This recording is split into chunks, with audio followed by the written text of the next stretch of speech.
Cet épisode est consacré à Madame Nadine Noah Adia, capitaine de frégate et commandant de protection et de défense à la base navale de Douala, au Cameroun.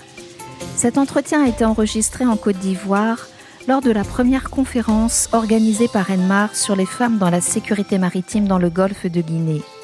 Depuis, Nadine Noah Adia suit une formation au Naval War College au Nigeria. C'est la première femme du Cameroun à avoir été acceptée à cette formation. Vous allez découvrir en écoutant son témoignage combien la formation et la volonté de toujours chercher à se perfectionner sont la clé de voûte de son parcours professionnel et forcent le respect. Bonjour, je suis le capitaine de frégate Noah Adia Nadine. Mon grade correspond à celui de lieutenant-colonel. Je suis en ce moment le commandant du groupement de protection et défense de la base navale de Douala. Et mon parcours commence après mes études universitaires, après mon master en management. J'ai fait le concours de l'EMIA, l'École militaire interarmée, qui est une école essentiellement en formation armée de terre. À l'issue, j'ai choisi la marine. Et dans une vague de 9 personnels officiers, nous étions 7 femmes et 2 hommes à partir à la marine. Arrivée à la marine, j'ai été déployée comme chef de section à l'état-major de la marine, avec tous mes autres camarades. Et l'école d'application des officiers de la marine étant créée, mais jamais activée, nous avons été la première promotion expérimentale. Nous avons toutes été envoyés à Douala aux forces de surface. Nous avons été formés pendant 1 an, sur le plan théorique comme sur le plan pratique, ce qui nous a permis de naviguer, mais pas pour des longs séjours en mer, 1-2 jours, parce que les bateaux n'étaient pas féminisés. Et c'était la première fois pour la Marine nationale d'accueillir autant de femmes qui avaient le désir de travailler dans les bateaux, de travailler en mer. Mais mon désir étant très fort, celui de travailler avec la mer, à côté de la mer. Donc moi, j'ai commencé à faire mes demandes de stage. J'ai été mutée comme chef service commissariat à la base navale de Douala. Et j'ai toujours manifesté ce désir-là de faire la sécurité maritime à travers des patrouilles avec le GPD. Après plusieurs insistances, j'ai eu l'opportunité de faire mon stage en Inde, stage navigation le long cours, au ND School, qui était en anglais, que j'ai bravé.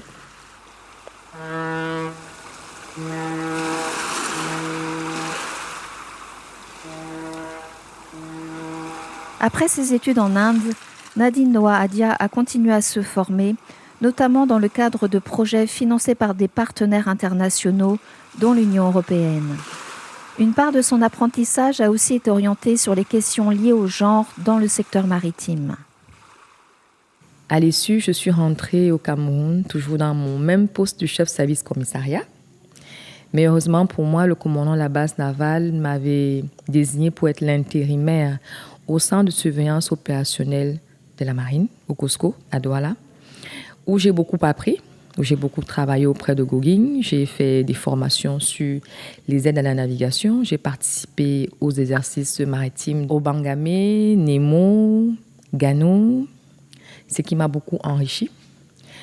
À l'issue, j'ai été déployée comme observateur militaire aux Nations Unies, où j'ai aussi eu une riche expérience. Déployée comme MILOPS, j'ai été formée comme opérateur de drone. J'ai été formée à la maintenance du drone. J'ai été formée dans le genre. J'ai été instructeur des instructeurs par le Comprehensive Training of Trainers on Protection of Civilians, Child Protection, Gender, Sexual Exploitation and Abuse, Conflict-Related Violence, Sexual Violence, ce qui m'a beaucoup enrichi.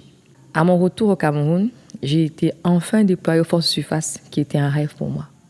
Aux forces de surface, j'ai été nommée comme le chef d'état-major de la 22e flottille de surveillance. Après ça, j'ai occupé le poste de commandant par intérim de cette même flottille.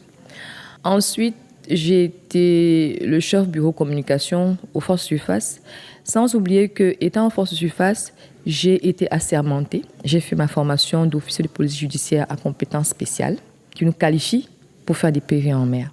Et aujourd'hui, j'ai été récemment nommée au poste de commandant du groupement de protection de la base navale de Douala, qui est un honneur parce que je suis la première femme à être nommée à ce poste-là, qui est réservé toujours à la gente masculine. Ça a toujours été des officiers masculins qui ont occupé ce poste, ce qui est un grand challenge pour moi.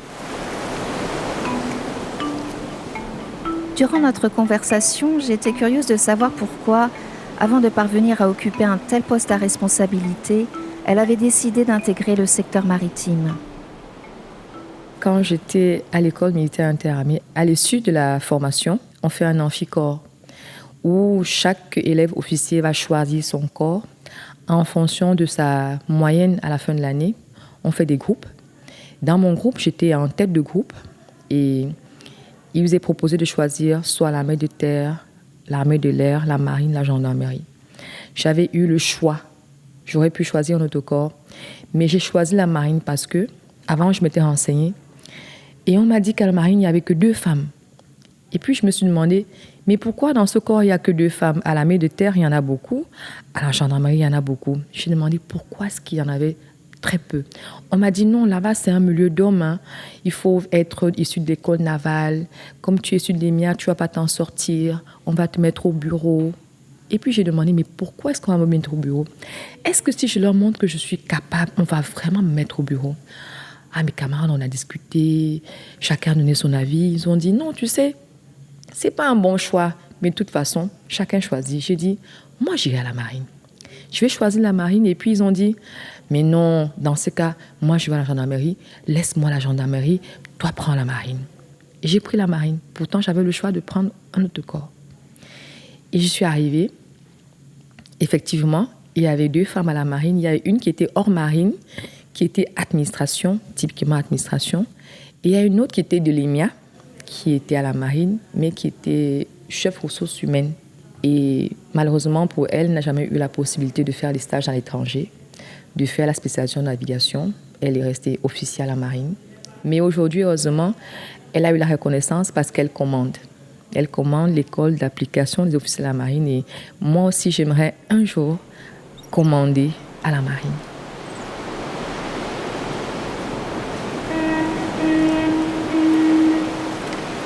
Avec un tel parcours, j'ai demandé à Nadine Noah Adia comment elle voyait les défis auxquels sont confrontées les femmes dans le domaine de la sécurité maritime et quelle avait été son expérience à cet égard. Dans le secteur de la sécurité maritime, il y a beaucoup de défis pour une femme. Et une femme, si elle veut s'engager dans ce secteur, doit avoir une grande motivation. Si vous n'êtes pas motivé, vous ne pouvez pas y arriver. Il m'a fallu de la persévérance, de la détermination, parce qu'à chaque fois, on m'a rappelé que je n'étais pas officier de marine, que j'étais officier à la marine et que ce n'était pas ma place. Je n'avais pas ma place là, j'avais ma place dans un bureau. Mais parce que j'étais déterminée dans mon désir, dans ma passion de travailler à côté de la mer, je me suis dit, d'abord, premièrement, je ferai tout pour être officier de marine. Ce qui n'est pas évident parce que j'ai reçu une formation de l'armée de terre. Et aller faire une formation typiquement navale, c'est recommencer toute une école. Le faire en anglais, c'est encore un autre défi. Et il faut avoir de la passion dans ce qu'on fait. La sécurité maritime est un domaine, je peux dire, qui demande la compétence au quotidien. Et c'est grâce à mes compétences que j'ai évolué jusqu'à présent. Il n'y a pas eu de favoritisme et très souvent même, on m'a mis à l'épreuve pour être sûr que je mérite la place qu'on va me donner.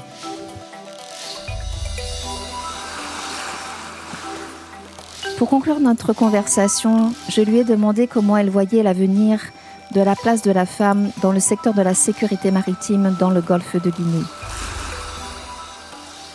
Je définirais l'avenir des femmes dans le secteur de la sécurité maritime par les 3 mots suivants. D'abord, le potentiel, parce qu'à mon avis, les femmes, elles ont du potentiel en elles dont elles ne s'en rendent pas compte. Beaucoup de potentiel parce qu'elles sont intelligentes et avec un peu de persévérance, elles peuvent, je peux dire, produire beaucoup de choses. Je dirais aussi de la détermination. Les femmes, pour moi, elles sont plus courageuses que les hommes. Et quand elles savent ce qu'elles veulent et qu'elles sont déterminées dans ce qu'elles veulent, c'est, c'est un feu d'artifice, c'est le succès. Maintenant, il y a la conviction. Si les femmes sont convaincues qu'elles peuvent arriver, on sera gâtés dans le secteur de la sécurité maritime. On aura du potentiel, de la volonté, des femmes engagées, des femmes productives, ce qui va nous faire apporter beaucoup de choses. Je crois que l'économie sera boostée par cette conviction-là.